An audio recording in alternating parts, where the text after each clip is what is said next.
Good morning, students. I hope you all have done your homework, exercise 2.1, and you did not face any difficulty also. And we have earlier studied geometrical representation of zeros of polynomial. So let us have a recap of it. As you know, the geometrical representation of zeros of polynomial. For a linear polynomial, you have at most 1 0. For a quadratic polynomial, there are at most 2 zeros. And for a cubic polynomial, there are at most 3 zeros. Now today we will proceed further with relationship between zero and coefficient of a polynomial. So let us begin our class. Regarding relationship between the zeros and the coefficient of polynomial, let us take an example. But before that, I'll show you the general form of it.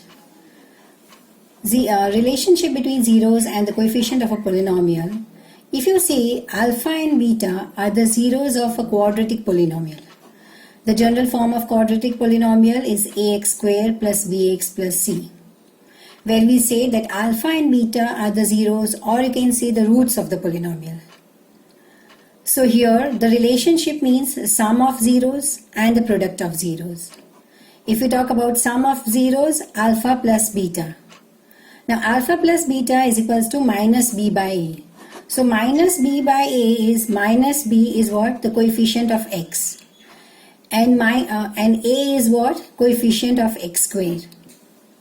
So sum of roots, that is alpha plus beta, that is equals to minus coefficient of x upon coefficient of x squared.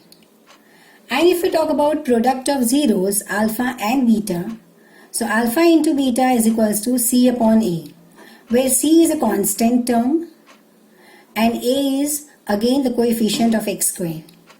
So this is the formula of it, that sum of zeros is equals to minus coefficient of x upon coefficient of x squared, and product of roots or product of zeros is constant upon coefficient of x squared. Now this was about a quadratic polynomial. If you talk about a cubic polynomial, then for a cubic polynomial the zeros are alpha, beta and gamma, and the general form is ax cubed plus bx square plus cx plus d.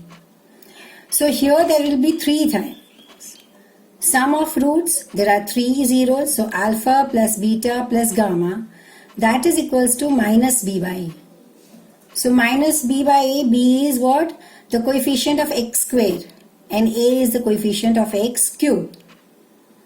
Next is sum of product of roots taken 2 at a time. 2 at a time means alpha into beta, beta into gamma and alpha into gamma. So when you have to sum of these products, alpha beta plus beta gamma plus alpha gamma, that is equals to c upon a. Now here if you see c it is the coefficient of x, whereas in a quadratic polynomial it is a constant, but in a cubic polynomial it is a coefficient of x. Upon a is the coefficient of x cubed. So the sum of the product of zeros, that is equals to coefficient of x upon coefficient of x cubed. And when you talk about the product of the roots, so it is alpha, beta, gamma, alpha into beta into gamma, and that is equals to constant upon coefficient of x cubed. Now in exam, if they are asking, mostly these questions comes of 2 marks or 3 marks, and they gave you a cubic polynomial or a quadratic polynomial, and we have to find out the sum of zeros or the product of zeros, or they will ask you directly find the zeros of the given polynomial. So this question comes in 3 marks or 2 marks. Many times they give the zeros and you have to frame a polynomial. So when you have to do that, in general I'll show you, if alpha and beta are the roots of or are the zeros of a quadratic polynomial, then how will you frame a polynomial? So then p of x is a polynomial, so you have to apply p of x is equals to x square minus alpha plus beta, means sum of zeros, into x plus product of 0 alpha into beta. So this is a general equation of it, where if the zeros are given to you and you can directly frame a polynomial. P of x is equals to x square minus sum of roots into x plus product of roots. And same way for if you they have given you three zeros.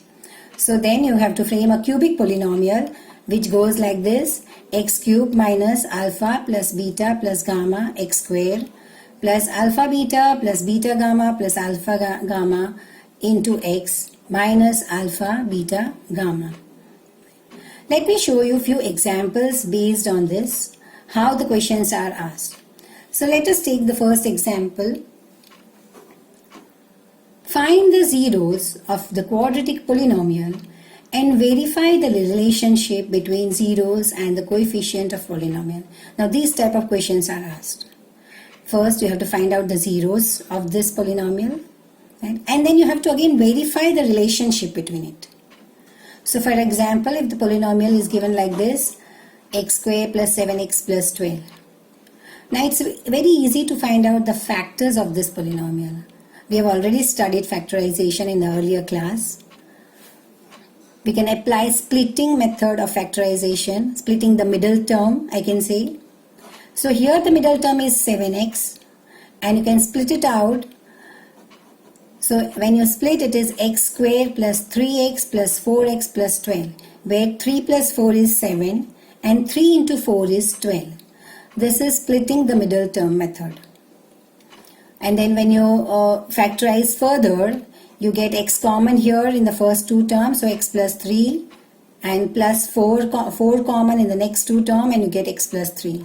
So x plus 3 and x plus 4 are the factors of the polynomial x square plus 7x plus 12.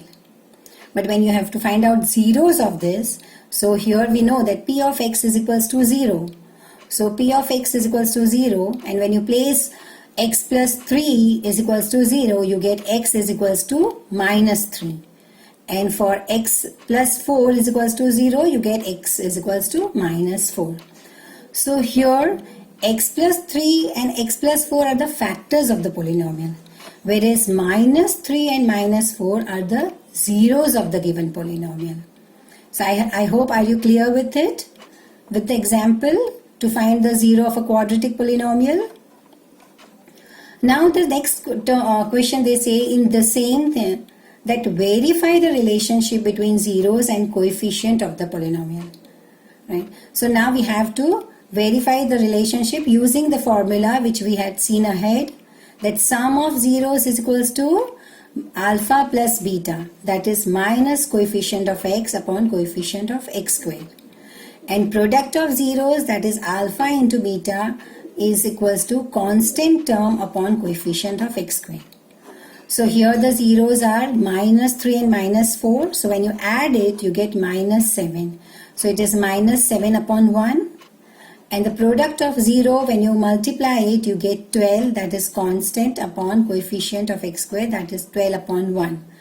And when you compare it, you can see here that the coefficient of x is 7 and the constant is 12. So this verifies the relationship between the zeros and the coefficient of polynomial. Let me take you to the next example. Now here again they are saying, but the polynomial is different. Find the zeros of the given polynomial and verify the relationship between the zeros and its coefficient. Now if you see here in this polynomial, it is a quadratic polynomial. But there is one term missing. You can see it is 4x square plus. There is no coefficient of x. X is not there. Minus 7, a constant term directly. So for the coefficient of x, you can place is equals to 0. And which gives you p of x is equals to 4x square plus 0x minus 7. This term doesn't have any value. So when you factorize this, you get 4x square minus 7, and when you factorize, you get the factors 2x minus root 7 and 2x plus root 7. And you find out the value of x, you get root 7 upon 2 and minus root 7 upon 2. And then again you verify the relationship of coefficient between coefficient and zeros. Same way you find it out with the sum of zeros and product of zeros, alpha plus beta and alpha into beta. And you just have to see that are you getting 0 in the middle term of coefficient of x, and the product are you getting constant, that is minus 7 upon 4. So you're getting here. Next, let us proceed further. Now, as I said, either they can give you a zeros and you have to frame a polynomial. So you can see here that find a quadratic polynomial whose zeros are given to you. Now these are the zeros. When you zeros are given means alpha and beta are given to you, and you have to frame a polynomial from it. So as I showed you the general form, the general equation about it, that when you have to make an equation, when you have to make a polynomial, I can say p of x is equals to x square minus alpha plus beta into x plus alpha beta. Right? Where here alpha is also given and beta is also given.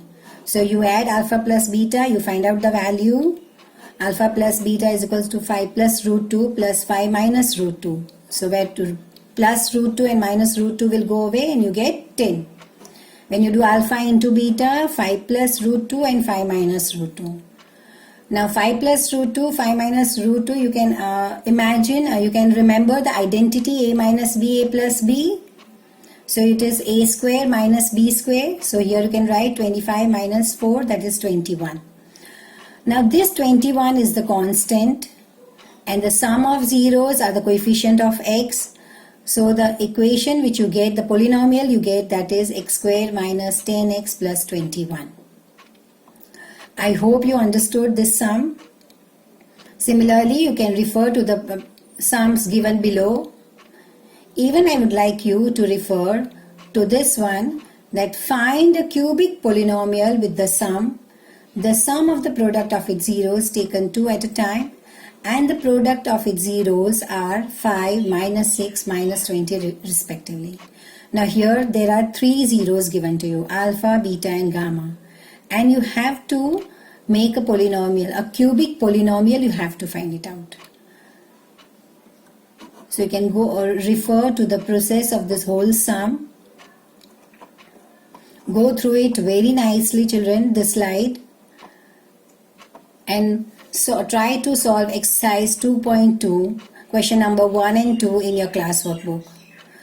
Before you start your exercise, kindly refer to the whole slides and even the theoretical part and the examples given in the textbook.